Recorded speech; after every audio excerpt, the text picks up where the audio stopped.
आखिरकार national Herald case में सोनिया गांधी और राहुल गांधी के खिलाफ चार्जशीट दाखिल होने के बाद प्रदर्शन वर्सेस प्रदर्शन शुरू हो गए हैं। आपको बता दें कि कांग्रेस पिछले 3 दिनों से यहां पर ईडी और बीजेपी के खिलाफ देश भर में विरोध प्रदर्शन कर रही है, तो वहीं अब बीजेपी भी सड़कों पर उतर आई है। और इस वक्त कांग्रेस से जुड़ी एक और बड़ी खबर यह है कि प्रियंका गांधी के पति रॉबर्ट वाड्रा की मुश्किलें भी बढ़ने वाली हैं।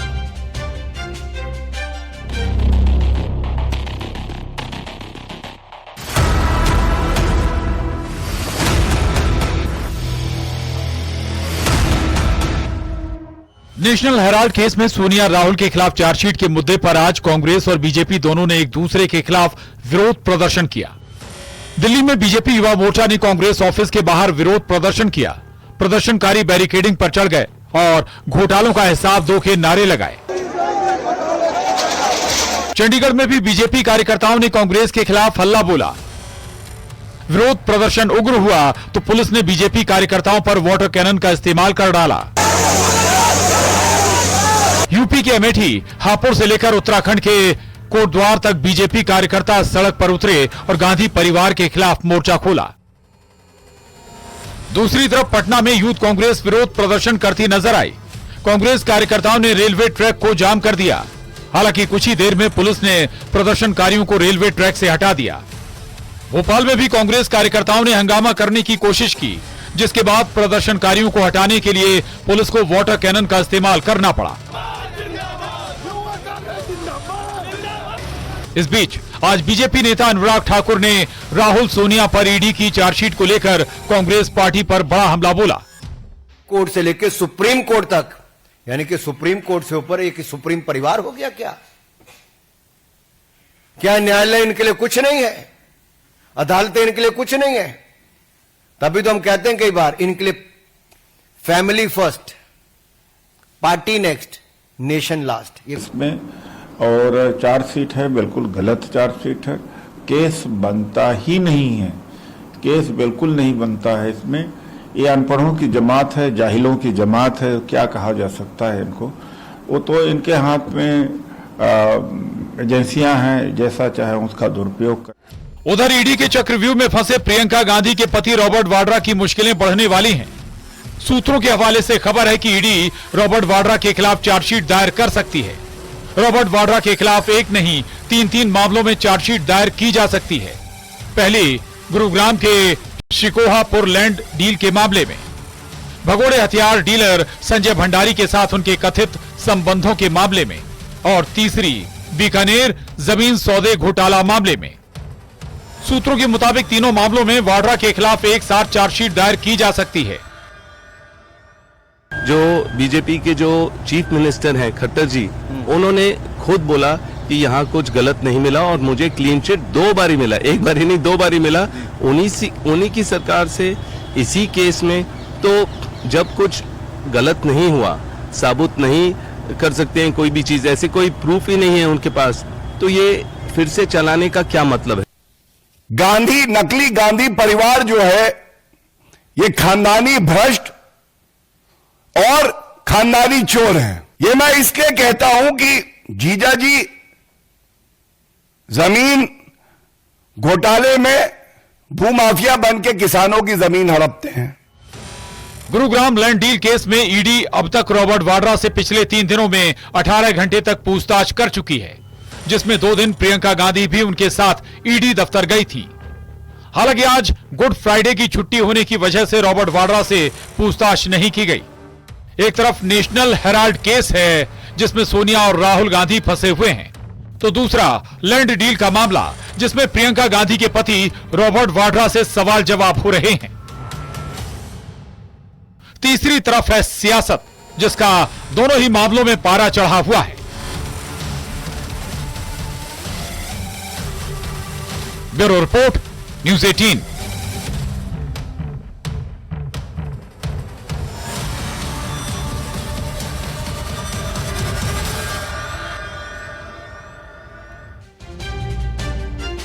तो खबर अब दिल्ली से है, क्योंकि सीलमपुर में एक युवक की हत्या के बाद तनाव का माहौल है और इलाके के लोगों का गुस्सा इस दौरान फूट पड़ा है। सीलमपुर में दरअसल कई घरों के बाहर हिंदू पलायन के पोस्टर लगे हैं और इन सबके बीच में मृतक कुणाल की मां ने हत्या के दोषियों के लिए मौत की सजा की मांग की है।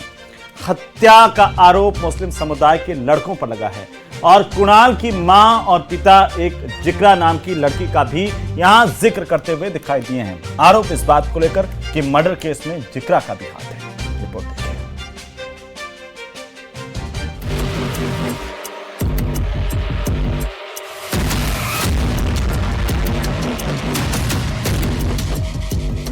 कोई भी 11 समाज का बच्चा दिखेगा उसे मार दो। बोले बच्चे वो मारा है। कोई भी 11 समाज का बच्चा दिखेगा उसे मार दो। तो कंट्रोल चाहती हूँ बस लाश के बदले लाश। दिल्ली के सीलमपुर में रहने वाली ये मां अपने बेटे के लिए इंसाफ मांग रही है, खून के बदले खून मांग रही है, क्योंकि इस मां के 17 साल के बेटे कुणाल को चाकू मारकर मौत के घाट उतार दिया गया। हत्या का आरोप मुस्लिम समुदाय के लोगों पर लगा। परिवार का दावा है कि उनके बेटे की हत्या हिंदू होने की वजह से की गई। एक लड़की है जिसके साथ जिक्र नाम है उसका। क्या है वो? बदमाश है जी, बदमाश। क्या करती है? वो 8-10 लोगों को लेकर घूमती है, सब ग्रुप बना के। बता रहे हो बंदी भी हुई थी? हाँ, बंदूक थी कट्टे के साथ में वो। उन्होंने ये यूं की कि किसी लाला नाम लड़के से 2-3 की दुश्मनी चल रही थी, तो उन्होंने ये तक किया था कि जैसे हिंदू है मुसलमान है, तो हमारे 11 समाज की समाज है, तो उन्होंने कहा कोई भी 11 समाज का बच्चा दिखेगा उसे मार दो। दिल्ली में हुई हत्या के बीच सीलमपुर से चौंकाने वाला दावा सामने आया। सीलमपुर के स्थानीय लोगों की माने तो हिंदुओं को काफी वक्त पहले से टारगेट किया जा रहा था और इस वजह से हिंदुओं को पलायन करना पड़ रहा है। कभी भी यहाँ पे पैटर्न नहीं होती है, कभी पुलिस वाले आते नहीं है, कभी भी कुछ भी सुरक्षा नहीं है। हिंदू खतरे में ही है, यहाँ पे दिल्ली के मुस्लिम खतरे में ही है। ये बांग्लादेश बनने की राह पे जा रहा है, खास करके सीलमपुर। कोई यहाँ पे हथियार लेके जाना, हमें हथियार लेके आना, हमें हर 13 से 14 साल के बच्चे में आपको हथियार मिलेगा। और ज्यादातर ये नाई की जो दुकान होती है ना, हेयर ड्रेस की कटिंग की मशीन, जो कटिंग की दुकान होती है, सबसे ज्यादा मजमा वहाँ लगता है। नाबालिग के मर्डर के बाद दिल्ली के सीलमपुर में उत्तर प्रदेश के मुख्यमंत्री योगी आदित्यनाथ का नाम लिखकर मदद की गुहार लगाई गई है। दिल्ली में योगी मॉडल लागू करने की मांग की गई है, लेकिन सवाल है कि आखिर मृतक के परिवार और स्थानीय लोग जो दावा कर रहे हैं उसके इनसाइड स्टोरी क्या है। पुलिस ने क्या कहा? बहुत पुलिस ने भी कुछ नहीं करा, बोली ना किसी को अरेस्ट करा है, ना किसी को पकड़ा है। और वही हम पे ऊपर है। अरे बेगुनाह बच्चों को मार के दूध लेने गया था साहब चौक पे। एक समुदाय के लोग हैं, साहिल नाम है, उसकी बहन जीक रहा है, उनका ग्रुप है, बदमाश है वो। क्या दिल्ली मर्डर के पीछे वाकई हिंदू मुस्लिम का एंगल है या पुरानी रंजिश में मर्डर की कहानी है? पुलिस केस की तह तक पहुंचने की कोशिश में लगी हुई है। ऑलरेडी इसके रिगार्डिंग ब्रीफ आपको दे रखी है, बहुत सारी चीजें आपको ऑलरेडी पता भी है। इन्वेस्टिगेशन जारी है, रेड हम कर रहे हैं, जल्दी कल्पित को पकड़ेंगे। इस बीच दिल्ली में हत्या और हत्या पर हिंदू मुस्लिम एंगल पर अब सियासी दंगल भी शुरू हो गया है। सीएम जहां दोषियों पर कड़ी कार्रवाई का दावा करते हुए न्याय का भरोसा दे रही हैं, तो वहीं विपक्ष कानून व्यवस्था के मुद्दे पर सरकार को घेर रहा है। जिन लोगों के नाम हैं, जिसने हत्या के दोषी जिनको कहा जा रहा है, उनके पीछे लगातार पुलिस है और हमें पूरी उम्मीद है कि वो बहुत जल्द पकड़ लिए जाएंगे और परिवार के साथ पूरा न्याय होगा। कोई भी किसी भी प्रकार की इसमें कमी छोड़ी नहीं जाएगी। एफआईआर इत्यादि सारी चीजें दर्ज हो चुकी है, पुलिस अपना पूरा काम कर रही है। गवर्नर साहब चुप क्यों हैं? एलजी साहब, यहाँ की कानून व्यवस्था तो सीधे सीधे भारत सरकार के अधीन है और अगर भारत की राजधानी दिल्ली में पलायन के पोस्टर लग रहे हैं, लोग पलायन कर रहे हैं, तो सीधे सीधे भारत की नरेंद्र मोदी सरकार जिम्मेदार है। और यहाँ तो फिर डबल इंजन की सरकार है, तो डबल इंजन दोनों फेल हो गए। दिल्ली अपराधों का गढ़ बनता जा रहा है। आप इसमें यहाँ रोकथाम कीजिए। कुछ नहीं करते। कोर्ट के अंदर हत्या हो जा रही है, एक महिला के साथ गैंग रेप करके उसको सड़कों पे घसीटा जाता है, गैंग वॉर होते हैं दिल्ली की सड़कों पे। यहाँ राष्ट्रपति रहते हैं, यहाँ उपराष्ट्रपति रहते हैं, यहाँ प्रधानमंत्री, गृह मंत्री, पूरी सरकार रहती है और उनके नाक के नीचे इतने अपराध हो रहे हैं। दिल्ली में हुए नाबालिग के मर्डर के बाद इलाके में तनाव है, दो समुदायों के बीच गहमा गहमी है और सबसे बड़ा सवाल है कि दिल्ली आम लोगों के लिए कितनी सुरक्षित है। Bureau report, news 18।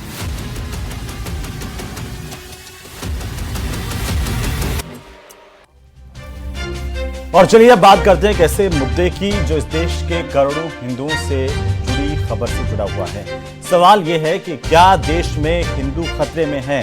क्योंकि ये जो सवाल है वो इसलिए क्योंकि भोपाल हो या फिर दिल्ली हो या फिर बंगाल हो, हर जगह पर पलायन का बड़ा सवाल खड़ा हो रहा है। एक तरफ बंगाल जल रहा है, हिंदू हिंसा के शिकार हो रहे हैं, तो दूसरी तरफ अब दिल्ली में एक युवक के मर्डर के बाद पलायन का डर सता रहा है।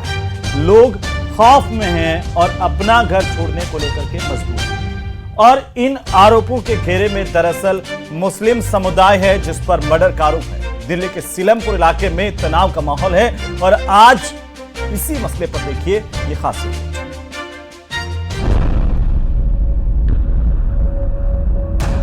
देश में बहुसंख्यक कौन है? ये सवाल ऐसा है जिसका जवाब सबसे आसान है, लेकिन जवाब जितना आसान है उससे कहीं ज्यादा मुश्किल ये सवाल है। और वो इसलिए क्योंकि इस सवाल के पीछे कई सवाल छिपे हैं। सवाल ये कि क्यों बहुसंख्यक होने के बाद भी हिंदू पीड़ित है? क्यों कभी सीएए के नाम पर तो कभी वक्फ के नाम पर या कभी किसी और वजह से हिंदू को हिंसा का शिकार होना पड़ रहा है? क्यों धार्मिक जुलूसों में हिंदुओं पर नफरत के पत्थर बरस रहे हैं? और क्यों हिंदू अपना ही घर छोड़ने को मजबूर है? घटना कई है, सवाल कई हैं, लेकिन जवाब एक भी नहीं। यही सच्चाई है और इस बार ये सच निकला है एक मां की जुबान।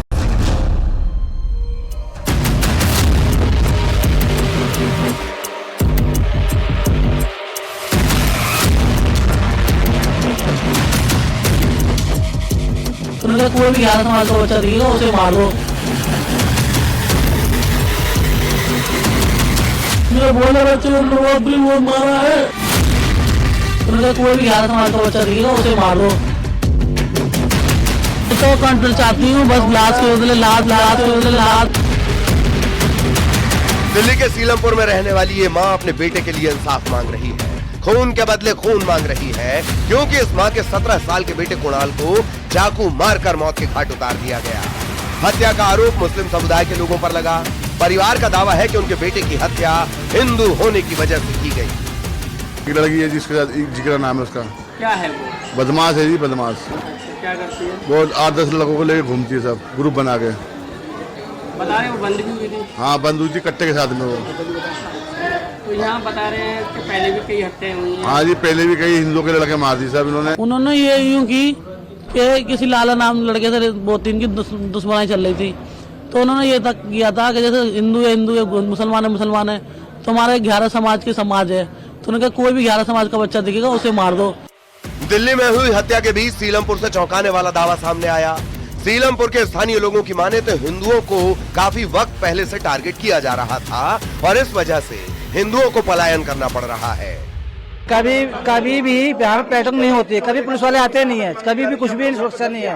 हिंदू खतरे में ही है, यहाँ पे दिल्ली के मुस्लिम खतरे में ही है। ये बांग्लादेश बनने की राह पे जा रहा है, खास करके सीलमपुर।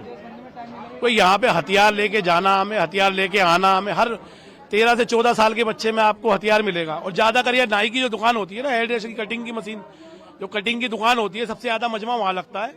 सबसे ज्यादा हथियार लेके लड़के वहां खड़े होते हैं।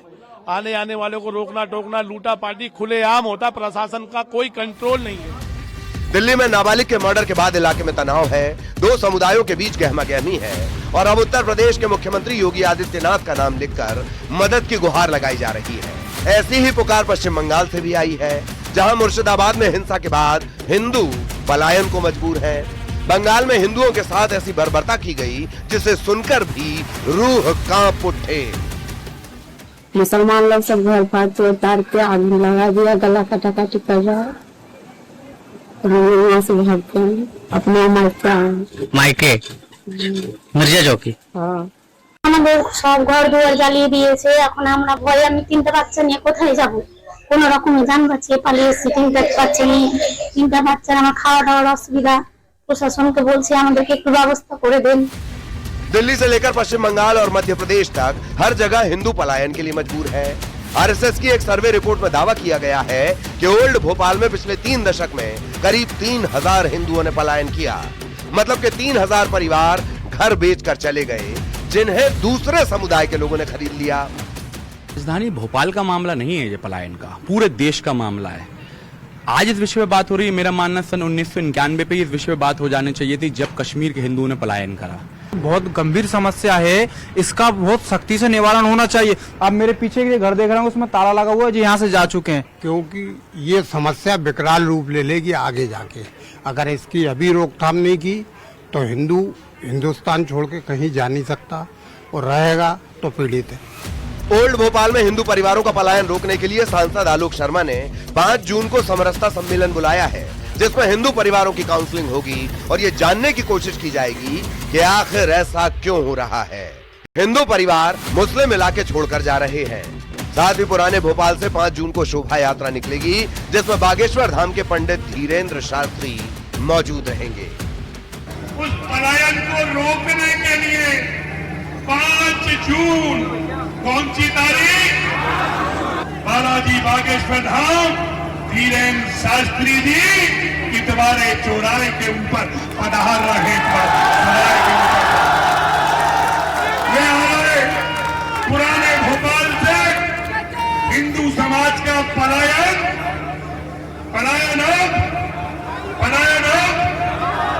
अब नहीं होगा। देख लिया आपने, सुन भी लिया होगा कि कैसे हिंदू पीड़ित है, लेकिन सवाल यही है कि आखिर क्यों। सवाल का जवाब तलाशने की जरूरत है। Bureau report, news 18।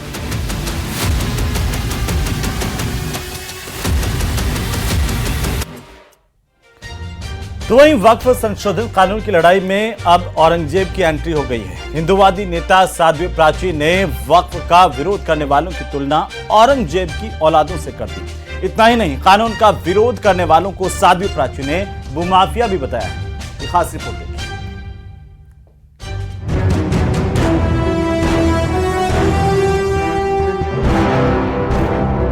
वक्फ संशोधन कानून पर सियासी संग्राम के बीच बयानवीरों का भी दौर जारी है। हिंदूवादी नेता साध्वी प्राची ने वक्फ संशोधन कानून के विरोध पर जमकर भड़ास निकाली और वक्फ संशोधन बिल का विरोध करने वालों की तुलना औरंगजेब की औलादों से कर दी। इस कानून से दिक्कत उन लोगों को हो रही है जो बड़े बड़े भूमाफिया है, और जो औरंगजेब की औलाद है ना, उनको सबसे ज्यादा दिक्कत। वहीं वक्फ के नाम पर बंगाल में हुई हिंसा पर भी साध्वी प्राची ने खुलकर बात की और हिंसा के लिए ममता बनर्जी को जिम्मेदार ठहराया।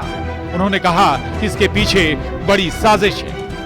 पश्चिमी बंगाल को जो जला रहे हैं, एक सोची समझी साजिश ममता की है। ये ममता जलवा रही है हिंदुओं के घरों को।